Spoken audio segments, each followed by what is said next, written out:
Adams report के बारे में, जो विलियम आदम्स के द्वारा दी गई थी, इसीलिए इसका नाम आदम्स रिपोर्ट पड़ा था। जो विलियम आदम्स था ये इंडिया में आया था 1818 में। इसने 3 रिपोर्ट दी थी 1835 से 1838 के बीच में। कहता है कि जो विलियम आदम था उसको अपॉइंट किया गया था 1835 में लॉर्ड विलियम बेंटिक के द्वारा governor general of India. Adam Smith ने ना 3 रिपोर्ट सबमिट की थी एजुकेशन में रिफॉर्म्स के लिए। जो पहली रिपोर्ट थी वो थी digest of the earlier report on the subject, ये 1835 में दी। दूसरी थी 1836 में, तीसरी रिपोर्ट दी थी 1838 में। ठीक है, जो सेकंड एंड थर्ड रिपोर्ट थी वो बेस्ड थी सर्वे जो भी कंडक्ट किया गया था। इनफैक्ट जो थर्ड रिपोर्ट थी वो ना जो बंगाल के डिस्ट्रिक्ट थी ना 5 बंगाल और बिहार की, उनको कवर करती थी। कहता है कि जो आदम्स की पहली रिपोर्ट थी उसमें कंटेन था एजुकेशनल डाटा। इस रिपोर्ट में उसने डिस्क्राइब किया था इंडिजीनियस एलिमेंट्री स्कूल्स को, उसने सारे स्टैटिक्स को डाटा को कलेक्ट किया फैमिली से। ठीक है, giving domestic instruction as a part of his inquiry, मतलब उसने क्या किया स्कूलों के बारे में, स्कॉलर्स के बारे में सारी जानकारी कलेक्ट की। सेकंड रिपोर्ट में उसने कवर किया था एक राजस्थान का एक जगह थी नोलोरी थाना। ठीक है, राजेशाही राजस्थान का एक डिस्ट्रिक्ट था। जो पॉपुलेशन वगैरह के बारे में जाना, वहाँ पे कितनी पॉपुलेशन थी। इसने 2 टाइप्स ऑफ स्कूल्स के बारे में बताया वहाँ पे। एक तो रेगुलर स्कूल जो सिमिलर थे मॉडर्न स्कूल से, एक डोमेस्टिक स्कूल या स्कूल जहाँ पे जो फैमिली मेंबर है टोट और a teacher was employed to teach, या तो फैमिली मेंबर पढ़ाते थे या अलग से एक टीचर अपॉइंट किया जाता था पढ़ाने के लिए। जो एलिमेंट्री स्टेज थी उसमें ना 2360 स्टूडेंट वगैरह थे। और भी इसमें बहुत सारी फाइंडिंग्स को इंक्लूड किया। पहला कि जो एज ऑफ एडमिशन है वो कितनी होगी 8 साल एलिमेंट्री स्कूल्स में, और मतलब स्कूल कब छोड़ सकते थे 14 साल की एज में। कोई फीमेल एजुकेशन नहीं थी। 10 बंगाली स्कूल थे, 4 पर्शियन स्कूल थे। Average number of student mostly her school में 10 थे, और 11 अरेबिक स्कूल्स थे। ठीक है, कुरान वगैरह पढ़ाने के लिए। जो परसेंटेज थी लिटरेसी की वो 6.1% थी। फूड लॉजिंग एंड एजुकेशन है ना वो फ्री था। कोई इंडिजीनियस कॉलेज नहीं थे मुस्लिम वगैरह के द्वारा। 38 संस्कृत कॉलेज थे 397 स्टूडेंट्स के साथ। अगर मेल लिटरेसी की बात करें तो 6% थी और ओवरऑल 3.1%। तीसरी रिपोर्ट थी जो आडम ने दी थी वो थी 5 districts of Bengal and Bihar के ऊपर। ठीक है, कहते उसने लिखा था although I believe that the return I receive are in general worthy of confidence so far as they go, yet I have कोई सिक्योरिटी नहीं है मतलब कोई डिफेक्टिव नहीं है। तो ये इसमें मतलब डिस्ट्रिक्ट्स वगैरह के ऊपर बताया था, उसने अपने व्यूज़ वगैरह दिए थे। तो पहली रिपोर्ट में उसने दी थी statistics of Murshidabad, Birbhum, south Bihar, Tirhut. Second में आदम ने ना प्रपोज किए रिफॉर्म्स इंडिजीनियस स्कूल्स के लिए। थर्ड में ना उसने दोनों रिपोर्ट को समराइज किया। कौन कौन से रिकमेंडेशन दिए थे एजुकेशन सिस्टम को मतलब भाई सही करने के लिए, क्या क्या फीचर्स थे आडम की रिपोर्ट के। तो आडम ने आइडेंटिफाई किए थे कुछ type of indigenous educational institutions को। उसमें है pathshala, madrasa, Arabic school, vernacular school, Persian school. जो पब्लिकेशन था graded series of new text book, कहता है कि 4th क्लास तक वो था बंगाली में या हिंदी लैंग्वेज या उर्दू में। ये प्रिपेयर किए जाते थे इंडियंस के द्वारा, यूरोपियंस के द्वारा मिलकर। ठीक है, जो आदम से उसने प्रपोज किया कन्वर्ट करना वेनिकुलर डिपार्टमेंट्स ऑफ इंग्लिश स्कूल्स को नॉर्मल स्कूल्स में ट्रेनिंग देने के लिए टीचर्स को। ये बोला गया था कि जो टीचर्स हैं उनको ना 3 मंथ की ट्रेनिंग तो देनी ही है, मतलब साल में 4 बार successive. Award of small grants of land to village, मतलब जो भी विलेज की लैंड वगैरह थी वो स्कूल को दे दी जाती थी ग्रांट्स के रूप में मेंटेनेंस के लिए। फिर कहता है कि जो एग्जामिनर है वो अपॉइंट किए जाते थे, भाई चेक करे हर डिस्ट्रिक्ट्स को। ठीक है, ये देखे कि भाई सारे काम अच्छे से हो रहा है, टेक्स्ट बुक्स वगैरह, सब डिस्ट्रीब्यूशन ऑफ ग्रांट्स वगैरह, records of teachers, examination system वगैरह। In the field of agriculture education उन्होंने बहुत ज़्यादा योगदान दिया। वी नो दैट इंडिया ना भाई लैंड ऑफ एग्रीकल्चर में ज़्यादा फैला हुआ है।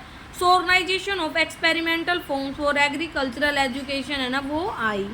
वुड डिस्पैच जो 1854 में आया था। ठीक है, ये ना जो मिस्टर चार्ल्स वुड है उसके द्वारा दिया गया था, इसीलिए इसका नाम वुड डिस्पैच पड़ा था। जो वुड डिस्पैच है ये एग्जिस्टेंस में आया था 16 जुलाई 1854 को। ठीक है, जो मिस्टर चार्ल्स वुड था वो ना प्रेसिडेंट या चेयरमैन था बोर्ड ऑफ कंट्रोल का।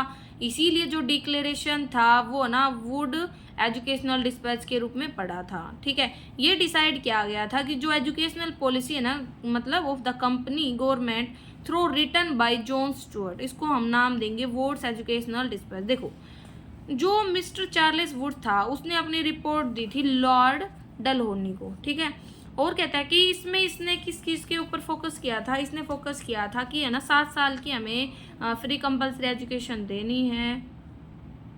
ठीक है, इसने मतलब मेन क्या था कि जो भी मतलब कमियां थी, जो भी हमारा फिल्ट्रेशन थ्योरी थी ना, उसको क्रिटिसाइज किया था। इसने मास एजुकेशन पे फोकस किया था, सॉरी, ना कि 7 साल की एजुकेशन, इसने फोकस किया था मास एजुकेशन पे, कि सभी लोगों को एजुकेशन देनी है। क्योंकि पीछे जो हमारे फिल्ट्रेशन थ्योरी थी वो तो कहती थी कि टॉप ऑफिशियल्स को एजुकेट कर दो, अपने आप नीचे वाले लोग एजुकेटेड हो जाए, लेकिन नहीं, इसने बोला था कि सभी को एजुकेट करना है। इसीलिए हम इसको Magna carta of English education of India बोल देते हैं। मतलब इसमें ना लोगों को उनके अधिकारों के बारे में बताया गया था कि हाँ भाई उन्हें ना अधिकार है एजुकेशन का। ठीक है, और ये पहली बार था इंडिया की हिस्ट्री में कि भई है ना कि इंडिया की एजुकेशन के लिए कोई एक्ट आया था, इंडिया की एजुकेशन के ऊपर किसी ने बात की थी। ठीक है, सेपरेट डिपार्टमेंट वगैरह बनाया गया था, यूनिवर्सिटी एस्टेब्लिश हुई थी। इसी कारण से कलकत्ता, बॉम्बे एंड मद्रास में 1857 में, जिसे हम CBM भी बोल देते हैं, ट्रेनिंग कॉलेज खुले, ग्रांट वगैरह दी गई प्राइवेट इंस्टीट्यूशंस वगैरह को ओपन करने के लिए। क्योंकि मास जो एजुकेशन थी उसको सिर्फ हम गवर्नमेंट कॉलेज स्कूल से अडोप्ट नहीं कर सकते थे, इसीलिए प्राइवेट इंस्टीट्यूशंस वगैरह को ग्रांट्स दी गई। 1871 में जो एजुकेशन डिपार्टमेंट है उनको ट्रांसफर कर दिया गया गवर्नमेंट ऑफ इंडिया के द्वारा लोकल गवर्नमेंट में, एंड फिक्स सम असाइन कर दिया गया उन्हें। ठीक है, central revenue for that purpose. लेकिन जो सेंट्रल गवर्नमेंट थे वो इक्वली एक्टिव रहे। ठीक है, एक्सपेंशन के लिए एजुकेशन के, किसकी प्रेसिडेंसी में, सर विलियम हंटर की प्रेसिडेंसी पे। और जो वुड डिस्पैच था या scanned education of English pattern है वो रैपिडली स्प्रेड होता रहा 1835 से 1854 में। ठीक है, 1852 में 32 इंग्लिश इंस्टीट्यूशंस थे। फिर वुड डिस्पैच 1854 कुछ और भी चीज़ों के बारे में पता। पहला जो करिकुलम है सेकेंडरी एजुकेशन का वो ना टर्न हो गया था यूरोपियन में। ठीक है, और in respect of dispatch declare जो पीपल है इंडिया के वो ना फेमिलियर हो जाए वर्क ऑफ यूरोपियन पीपल। ठीक है, ऑथर्स जो भी मतलब with the result of the thought and labour of Europeans और the subject of every description. जो एक सिस्टम है ग्रांट इन एड का वो स्टार्ट किया गया ताकि स्प्रेड हो। प्राइवेट इंस्टीट्यूशन का एक डिपार्टमेंट है पब्लिक इंस्ट्रक्शंस का, वो क्रिएट किया गया हर प्रोविनेंस में। एंड यूनिवर्सिटी एस्टैब्लिश की गई कलकत्ता, बॉम्बे, मद्रास 1857 में। अनहेल्थी डेवलपमेंट था जो भी result after the dispatch were mother tongue going in background, क्योंकि मदर टंग पे फोकस नहीं था ना, इसीलिए इंग्लिश है ना मीडियम ऑफ इंस्ट्रक्शन बनती जा रही थी, ये इसकी कमी थी। रिकमेंडेशन क्या क्या दी इसने, 100 पैराग्राफ की रिपोर्ट दी थी। उसमें इसने बोला कि जो एजुकेशनल रिस्पॉन्सिबिलिटी है वो किसकी है, ब्रिटिश गवर्नमेंट की। एम क्या है एजुकेशन का, कि है ना भाई जो भी इंटेलेक्चुअल फिटनेस उसको बढ़ाना, मोरल करेक्टर को क्रिएट करना। कोर्स ऑफ स्टडी क्या होंगे कि जो भी हमारे संस्कृत, अरेबिक, पर्शियन है ना उनको ना एज ए सब्जेक्ट माना जाएगा, उनकी यूजफुलनेस को भी ध्यान में रखा गया। ठीक है, और कहता है कि जो मीडियम ऑफ इंस्ट्रक्शन है वो क्या रहेगा, वो इंग्लिश ही रहेगा। But this should be used in education of the, ये लेकिन उन्हीं लोगों के भाई इंस्ट्रक्शन देने में यूज किया जाएगा जिन्हें अच्छी नॉलेज है इंग्लिश की। ठीक है, नहीं तो नॉर्मल लोकल लैंग्वेज में भी पढ़ाया जा सकता है। डिपार्टमेंट ऑफ पब्लिक इंस्ट्रक्शंस कहता है कि जो डिस्पैच है डिक्लेयर किया गया that in all the provenance जो डिपार्टमेंट ऑफ पब्लिक इंस्ट्रक्शन है वो बनाए जाएंगे, और इनमें हाईएस्ट ऑफिशियल को अपॉइंट किया जाएगा एज ए डायरेक्टर, और इनको भी असिस्ट किया जाएगा deputy educational director, instructor, deputy inspector of school. Establishment of regular institution, regular institutions हो गए मतलब पहले प्राइमरी, फिर मिडिल स्कूल हो गए, फिर हाई, फिर कॉलेज, फिर university. Grant in aid system start किया गया ताकि प्राइवेट इंस्टीट्यूशन एस्टेब्लिश किए जाएं, उन्हें ग्रांट दी जाए।